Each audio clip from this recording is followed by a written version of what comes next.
Bonjour à tous, pendant un an je vais vous présenter un film par jour, soit 366 films dans l'année. Aujourd'hui on est au 135e film, Qui veut la peau de Roger Rabbit.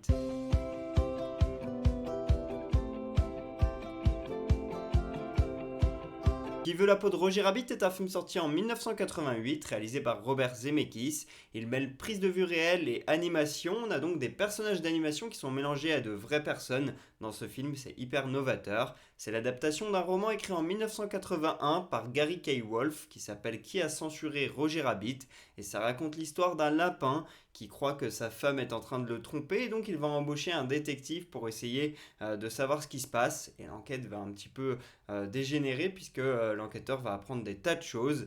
Et ce lapin est une grande star à Hollywood, c'est un acteur en fait qui joue dans des films d'animation, et donc on est en plein Los Angeles avec des stars d'Hollywood en version animée, c'est hyper marrant. Au casting de ce film, on a Bob Hoskins que j'ai adoré personnellement dans Hook ou La Revanche du Capitaine Crochet. On a aussi Christopher Lloyd évidemment, l'interprète de Emmett Brown dans Retour vers le futur. Puis on a aussi Joanna Cassidy par exemple qui est un peu moins connue. Ce film est un immense succès qui a gagné 4 Oscars, le meilleur montage sonore, les meilleurs effets visuels ainsi qu'un Oscar pour une contribution spéciale puisqu'il a permis de relancer l'animation et d'apporter quelque chose de très novateur en mélangeant l'animation et le vrai personne. C'est quelque chose qui 35 ans plus tard fonctionne toujours, et il y a 3 sociétés de production qui ont travaillé justement sur ces effets visuels assez complexes. Il y a notamment Touchstone qui est une filiale de Disney, il y a Amblin Entertainment qui a été créé par Spielberg notamment, et il y a Silver Screen Partners qui elle a travaillé notamment sur Chérie j'ai rétréci les gosses entre autres.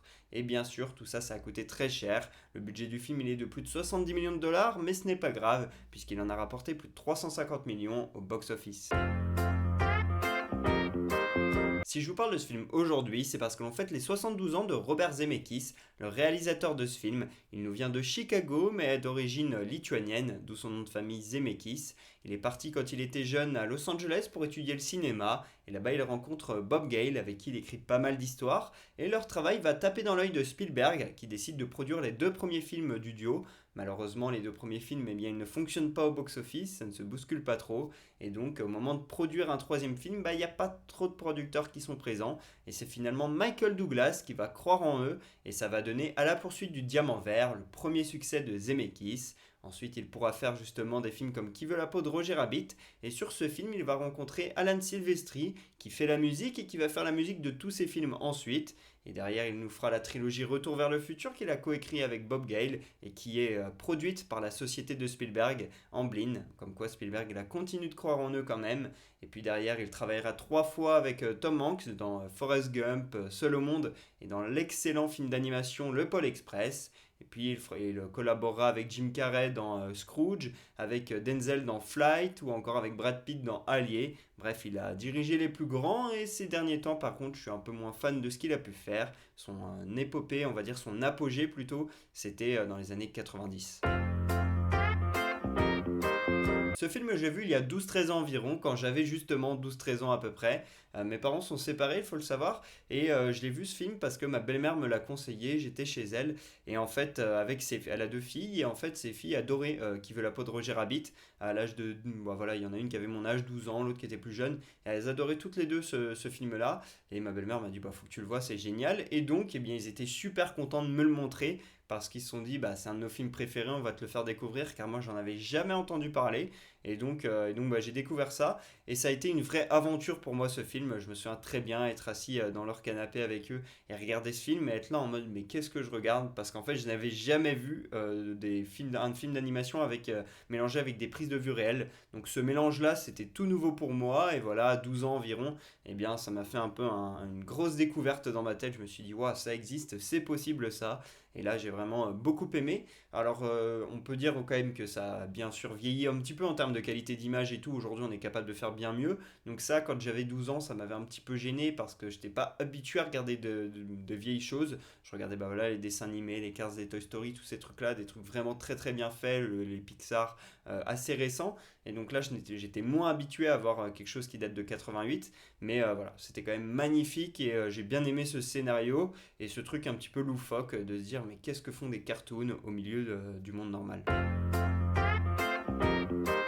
Je mets un 17 sur 20. Je pourrais mettre 20 sur 20 si je prends en compte que la qualité technique de ce film, pour quelque chose qui a été fait en 88, mais aussi pour l'importance culturelle dans le cinéma, etc., son impact et tout ça, je pourrais mettre 20, mais à titre personnel, j'ai pas forcément, j'ai été un petit peu dérangé en fait à certains moments. J'ai pas totalement accroché avec le scénario. Certes, c'était une aventure, j'ai complètement plongé dans cette histoire, en tout cas dans ce monde de cartoons qui vivent avec des humains, mais j'ai eu beaucoup de mal avec les personnages auxquels j'ai pas accroché et presque ils me dérangeaient en fait ces personnages. Je sais pas pourquoi. Il y avait un truc comme ça et donc ça a limité mon kiff sur ce film où je l'ai trouvé assez dérangeant et donc c'était un petit peu, on va dire, un entre-deux entre une aventure, quelque chose d'immersif et des personnages avec qui je n'accrochais pas. Donc voilà, c'est pour ça que je reste à 17 sur 20, mais si on parle d'impact, c'est 20 sur 20. Première anecdote, dans ce film, c'est la seule et unique fois que la Warner et Disney ont collaboré ensemble pour mélanger leurs cartoons. Évidemment, l'ego des deux sociétés était très important et ils ont demandé à avoir exactement le même temps d'écran de leurs cartoons. C'est pour ça qu'on les voit tout le temps en paire pour vraiment que ce soit respecté et que Disney ou la Warner n'aient pas l'avantage sur l'autre en termes de temps d'écran. Deuxième anecdote, Bob Hoskins a raconté qu'après le film, son fils n'a pas voulu lui parler pendant 2 semaines. Bah oui, c'est parce que son père avait travaillé avec Bugs Bunny mais ne lui avait pas présenté. Je crois qu'il croyait un petit peu trop au cartoon. Troisième anecdote, même si le titre du film est une question, qui veut la peau de Roger Rabbit, il n'y a pas de point d'interrogation sur l'affiche du film, c'est vu comme un signe annonciateur d'un échec. Je crois que les producteurs étaient un peu superstitieux. Voilà pour ce 135e épisode d'Un jour un film. J'espère que je vous aurai donné envie de regarder Qui veut la peau de Roger Rabbit. Pour ma part, je vous dis à demain pour parler du 136e film de l'année. Et pour que vous sachiez de quel film on va parler, un petit indice, compositeur. Dites-moi en commentaire si vous voulez de quel film on va parler. À demain.